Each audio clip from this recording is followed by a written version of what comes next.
Are you feeling constantly drained, tired, emotionally drained? Or maybe you realize that you're not enjoying the things that you used to enjoy, you used to love. At least for me, that was the first sign when I realized that I was on the verge of burnout.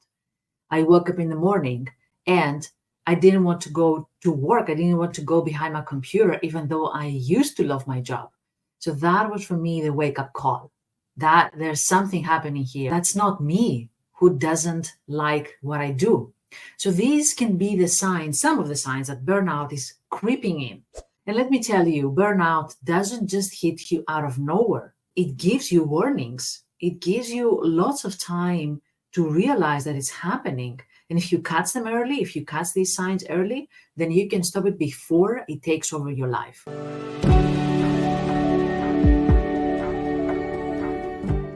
Hi, I'm Vassia. I'm a licensed psychologist, and I am here welcoming you back into my channel where we focus on helping high achievers like you, people who are passionate about what they do, or at least they used to be passionate about what they do, in order to overcome perfectionism, procrastination, and burnout, so that you can actually live the life you want, be free from mental health blockages, and enjoy your life. So today we're going to talk about the 7 red flags that indicate that you're heading towards burnout. And trust me, you don't want to ignore these signs. Before we dive in, actually, let me share a quick reminder. I'm hosting a free webinar at the end of the month, and I'm talking about September 2024, which is called From Depleted to Radiant, Reclaiming Energy and Productivity Amidst Burnout. I will be sharing more in-depth strategies in order to help you recover from burnout, so make sure that you stay tuned for that. Let's start with these critical red flags of burnout that might be also subtle. Maybe you think that it's okay, it's just bad day, and then another bad day, and then another bad day, and they accumulate. So what are these warning signs? First of all, constant fatigue. And when I'm talking about fatigue, I'm talking about this type of tiredness that even though you sleep, you still wake up feeling tired. It's about waking up already exhausted and depleted, even, after a full night's sleep that you think that you should have been rested. It's this tiredness that doesn't go away with the sleep, doesn't go away with rest, doesn't go away with the weekend away. It stays. So notice this fatigue. Another one is that you notice it takes you more time to do tasks that you used to do faster, or you used to be more focused. That's what we mean with reduced performance. It's not about the actual tangible results. It's about the quality of your work. I see people telling me that I cannot focus. I read a book and it takes me half an hour to read the page. That's not me. My brain, there's something wrong with my brain. I know that burnout is all about the brain being actually completely burned. That's why it's called burnout. Boiled, and doesn't have any more capacity. So you find yourself struggling with meeting deadlines or making decisions, What am I going to have for dinner, for example? It's already a decision that is hard to make. If you're a high achiever, I can understand how frustrating that can be, because you are used to performing at your best, and what is happening now, and you don't understand. Another thing that happens is you notice that you're emotionally more numb, detached. You're feeling disconnected from your work. It doesn't fulfill you anymore. You don't feel joy anymore. We can meet the goals, but if we don't meet the goals, I don't care. Like this, not only numbness, but also the next flag is the cynicism, the negativity. I don't care. I'm like, what's the point? Things that used to excite you or motivate you, now they feel like a chore. And the negativity that I said before, you notice that you're becoming more critical, pessimistic. It's not going to work. Nothing matters. Or what's the point? Just feeling blah, about things that you once cared about. I'm going to share also my guide with all the symptoms of burnout, and you're going to see how many of them they are there. The physical symptoms, the most common, are the headaches that don't stop every day or very often, digestive issues, back pain, maybe tinnitus, or maybe you notice that you're sweating more, or there's some kind of pain or change that is not explained by your doctor. You keep going to your doctor, they can't find anything. So your body actually often signals you when something is wrong to draw your attention back to you, right? Another symptom, another sign can be that you're withdrawing from your responsibilities, work responsibilities, but also your social life. You don't feel like going out. You don't feel like talking to people. You even get more easily irritated with your colleagues, with your partner, with your kids. You might be avoiding a new project, avoiding or procrastinating, meeting a deadline, or calling in sick more often. That can be the case as well. And the last one is the difficulty in concentrating, the difficulty that you have in all cognitive skills. You used to think fast, you used to make decisions fast, you used to plan better, you used to concentrate, you used to remember better. All these cognitive skills, they are now inhibited. Your mind feels foggy. It's hard to remember things. You cannot concentrate, as we said before. Even simple tasks, they require much more effort. So we talked about this fatigue, we talked about the reduced performance and this trouble concentrating and all these cognitive skills that they are, as you see, so interrelated. So I've seen these signs countless times. Always there's one symptom that is unique in each one of these individuals that I've worked with.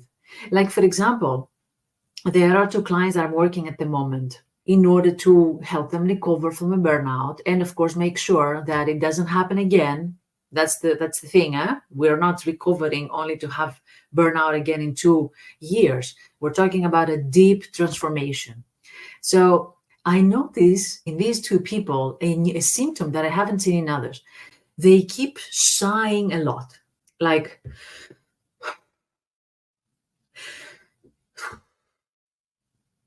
and that can be also your body telling you, there's so much pressure inside me. I need to decompress. I need to get some air out of me. So that's a physical symptom that I saw in these two, but maybe it can be something that you've noticed with yourself. Sighing a lot, sighing all the time. All this pressure, all this accumulation being stuck inside you want to get it out, all this air you have inside you. I remember one client that I used to work, her name is Mariole, a successful entrepreneur, and she started noticing that she was constantly irritable and she couldn't concentrate on her work. And being an entrepreneur, she also noticed something else. She didn't get back to her clients that needed her. And as a result, she would lose some clients. She would lose the connection with some clients that she was already working.